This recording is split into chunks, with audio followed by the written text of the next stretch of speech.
We start off with some breaking news coming in from India.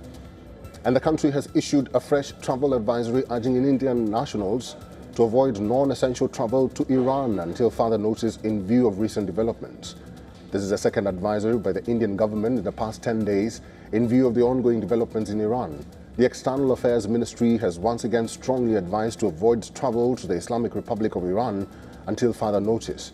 The government has cautioned Indian nationals against traveling to areas of demonstrations and to stay in contact with the Indian embassy in Iran and monitor local media for any developments.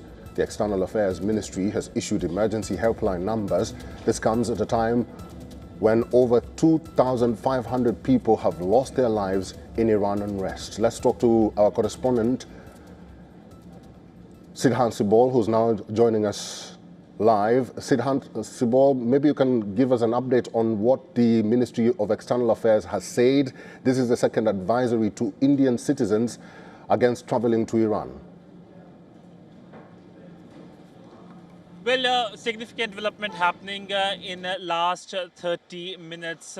First, of course, the MEA, the Ministry of External Affairs, has restated its advisory for the Indian nationals, asking them to avoid traveling to Iran. The second is coming from Tehran itself, where the Indian embassy in Tehran has said that the Indian nationals in the country, whether they are students, whether they are pilgrims, whether they are businessmen, they should leave the country as soon as possible, and asking those Indians who are in the country to be cautious of the situation in the country. We know that Iran has seen several protests over the last few weeks, and this is something that is cause of anxiety for many foreign countries who have their nationals in Iran.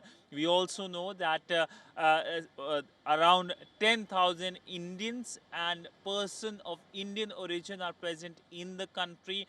And in the past, in fact, just last year, when the 12-day war broke out, India evacuated its nationals, most of them students, especially from the Union Territory of Jammu and Kashmir, from from Iran. In fact, Iran, in a special gesture, opened its airspace, and Mahan Air, via special flights, made sure that Indian nationals are brought back from Iran. But remember that India does not issue advisory so eagerly, but the fact that India has restated its advisory twice in a matter of 10 days shows the urgency here in New Delhi over the ongoing, evolving and developing situation in the country. We know that how the US president has also come out with several statements that adds to the anxiety in the region. What next for Iran is on top of the mind for several people in the region and several policymakers in the region,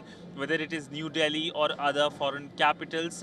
And clearly what has happened in the last 30 minutes with the advisory being issued both by New Delhi and by the Indian embassy in Tehran, it shows how there is increased worry over the evolving situation in the country. Sidhant Sibol is our assistant editor for Foreign Affairs, and what he's briefing us on is that India has issued a fresh travel advisory urging Indian nationals to avoid non-essential travel to Iran until further notice in view of recent developments. And this is the second advisory that the Indian government has issued to their citizens. Sidhant Sibol, thank you.